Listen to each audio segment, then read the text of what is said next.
Welcome, everybody. Glad you could make it. I'm just going to minimize this. So we're going to talk about human-centered organizations. And never has there been more of an apparent and obvious need to be human-centered in such chaotic times as now.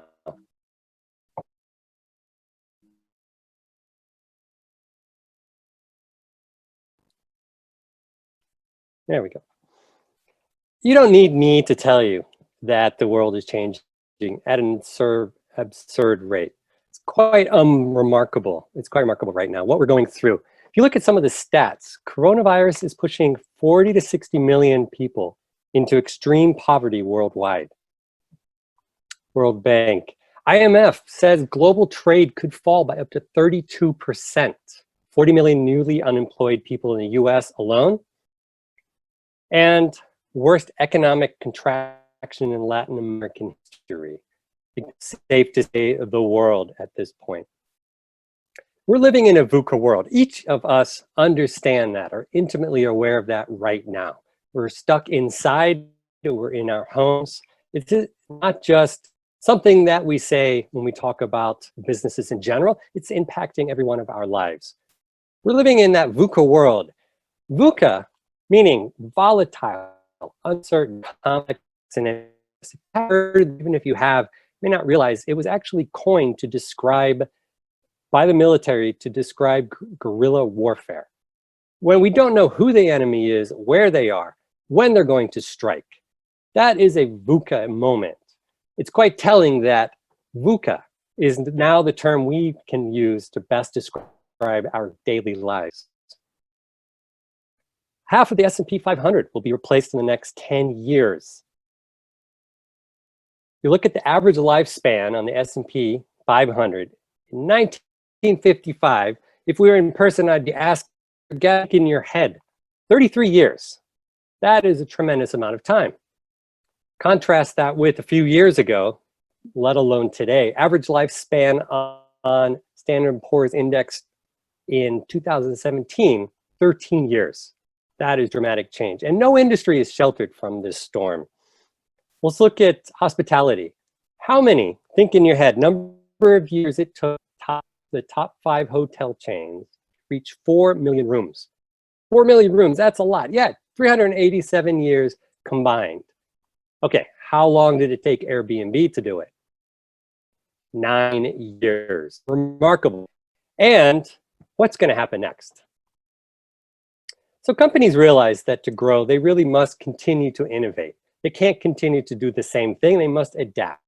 They must innovate. But what is innovation? If we're going to be innovative, if we are going to innovate, we have to understand what exactly it is.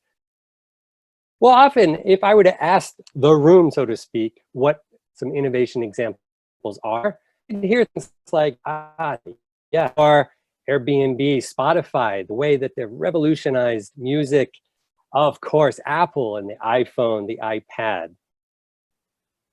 Well, let me ask you, let's look back in history first. What do these 3 people have in common, besides being, old gringos? Thomas Edison, Henry Ford, and Steve Jobs. You've probably heard of them. Well, they're each for something they did not create. The inventions that are told in classrooms, in our textbooks. Edison invented the light bulb. Of course he did. Actually, it's not true. Perhaps best way to explain it is Henry Ford's word. I invented nothing new. I simply assembled into a car the discoveries of other men behind who were centuries of work. Goes on to say, if he had started the car manufacturing process just a few years earlier, it would not have been so successful. So we tend to think of innovation as being the idea. It's that new concept. It's the light bulb we hold up. It's the thing we can point to down the road. But idea is not everything.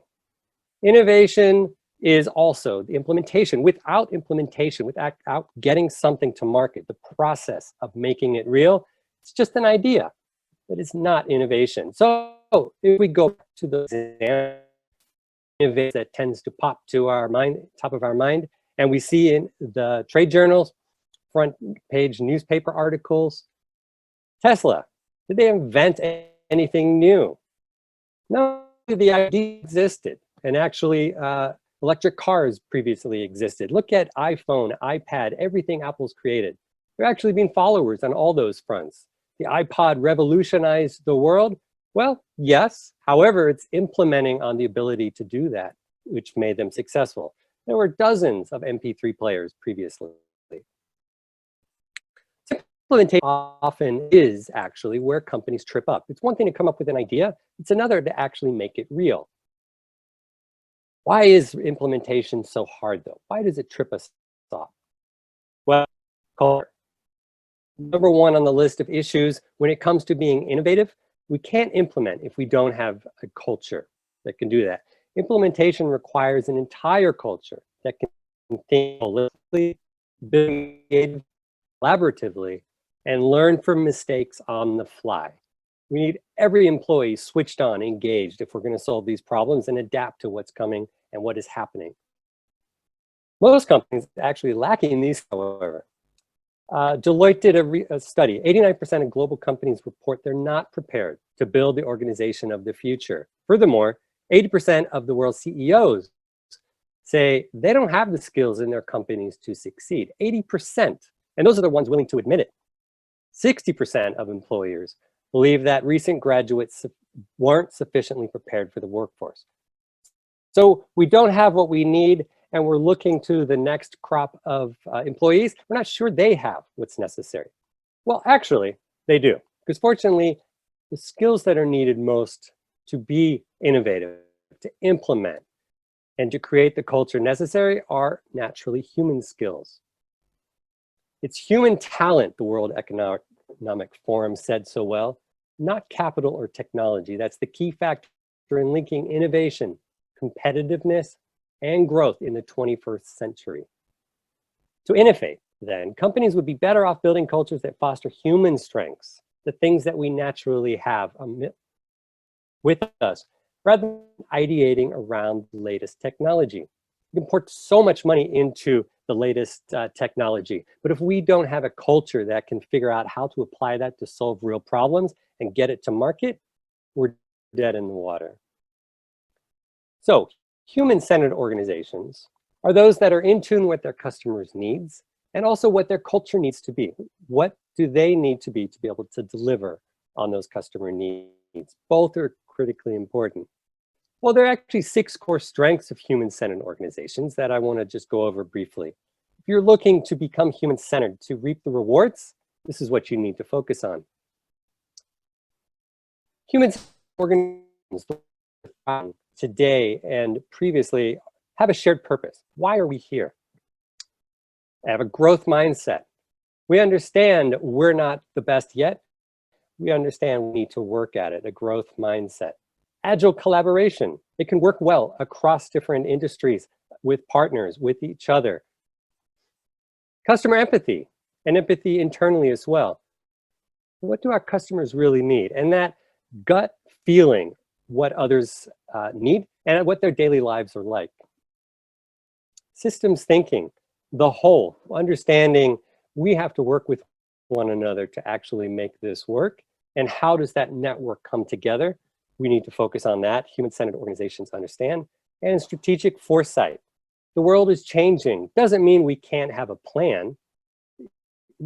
Amidst the chaos, we can actually imagine what some of those futures would be and then work backwards from there.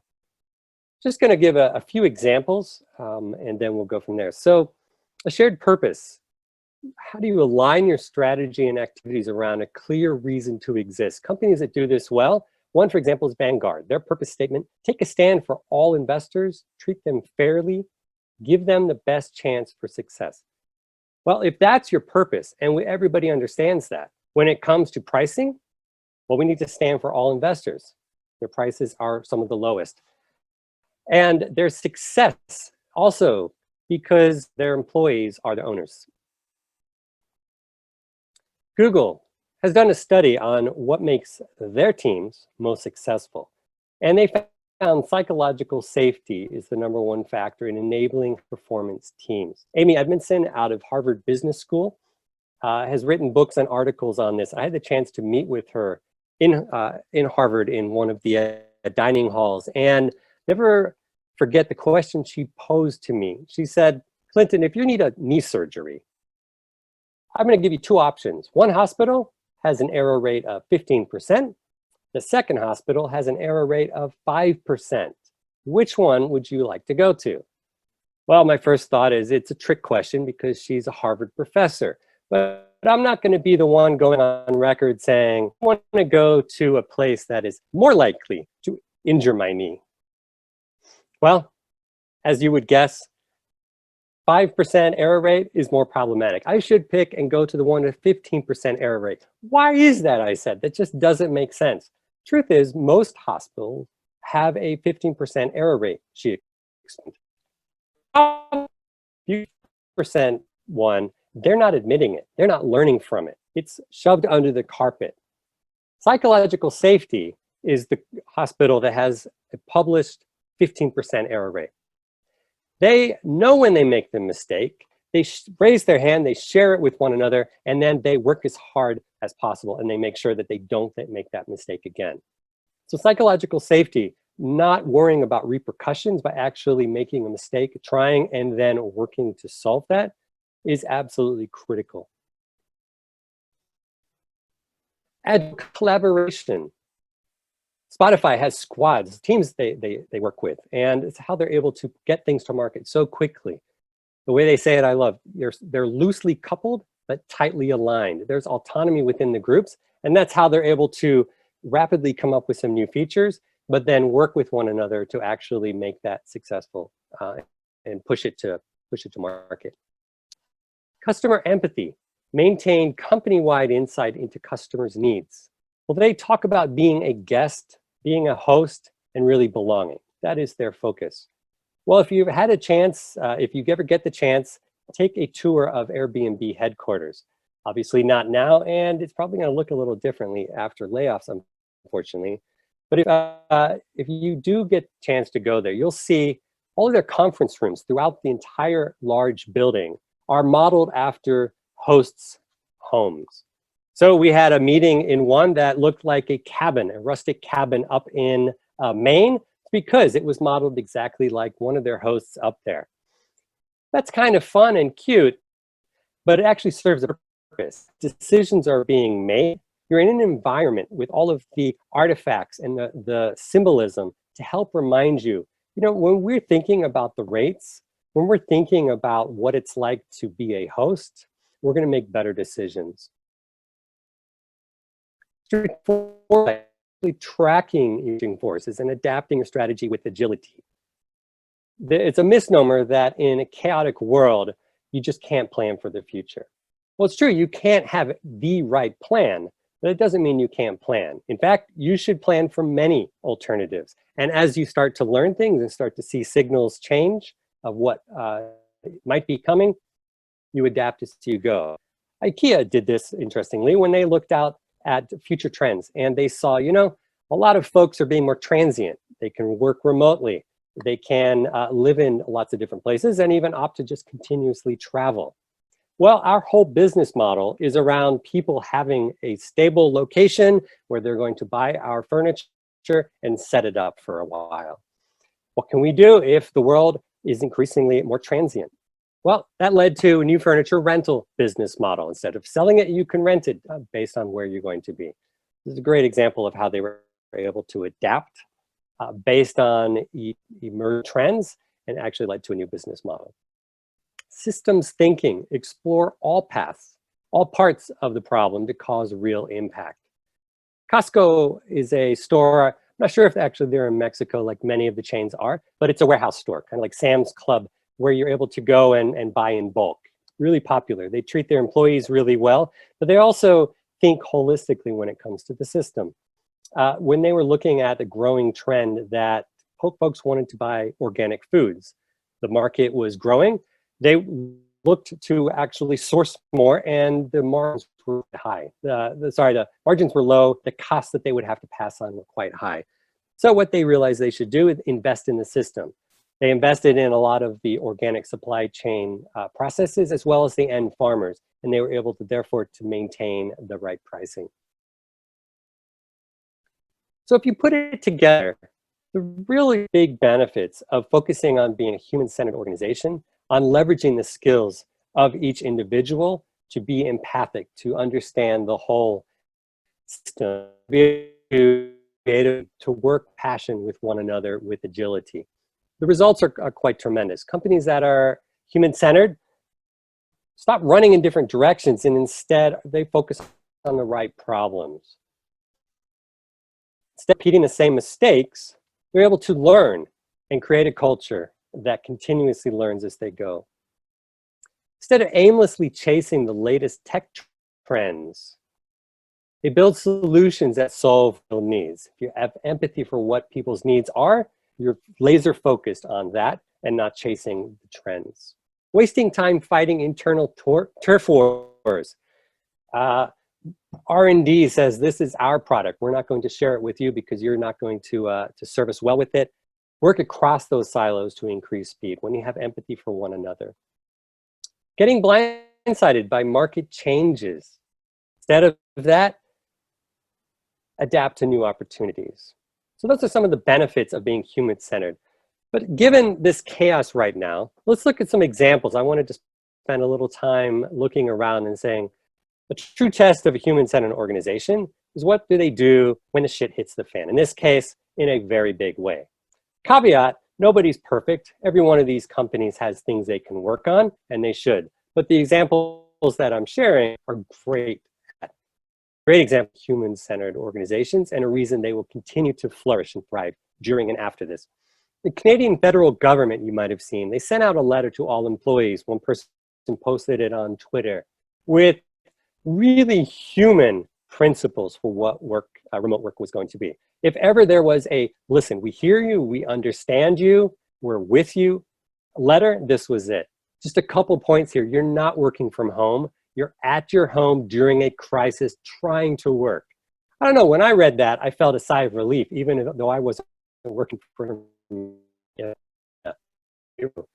your personal, physical, mental, and emotional health is far more important than anything else right now. Is that empathy for your employees or what? And your team success will not be measured the same way it was when things were normal.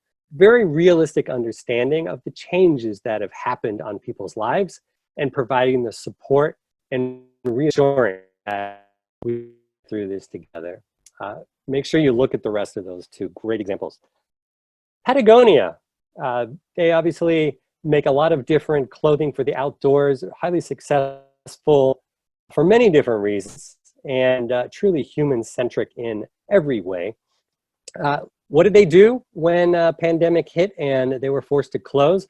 Well, instead of scrambling to push more resources on online sales and increasing that, they paused all business, including online sales, to make sure they could set up a plan to ensure their warehouse workers be safe and that everybody else along the chain, supply chain, would be taken care of. Really unheard of to actually pause all business if you aren't familiar with Patagonia, that is. If you're familiar with Patagonia, you realize that's in line with who they are. Target.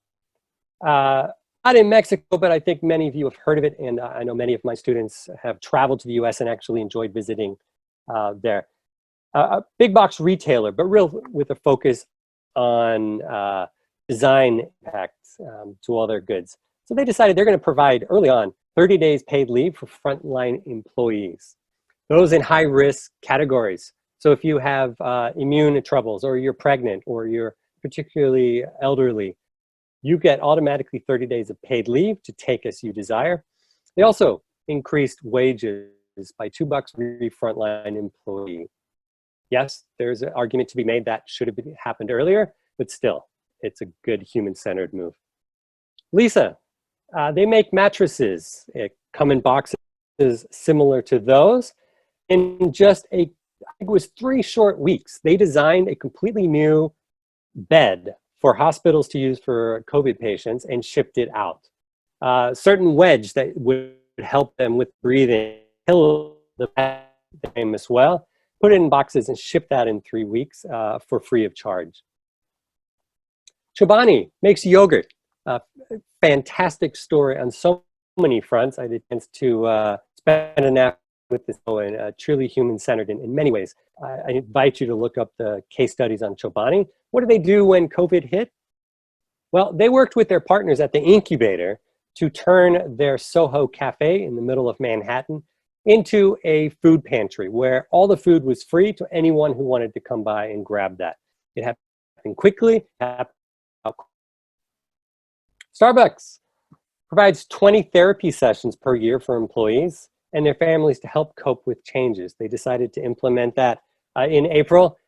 Any employee can take advantage of that, which is a great thing. Mental health, often overlooked or not really valued, really important, especially folks on the front. Tata Group, their chairman and all the CEOs of all the groups took a 20% pay cut to help cover losses. Tata is a massive company built in India. They have everything from motors to technology consulting and everything in between. And they recently jumped in action and provided 100,000 free lodging to medical workers across the world. Medical doctors, I'm sure you were reading, they were running to serve people, but then they realized they don't want to go home because they might be infected and they don't want to infect folks, especially here. There was no way to test early on. And so they were looking for Airbnb locations. Airbnb picked up on that really quickly and said, great, 100,000 free lodging for you around the world.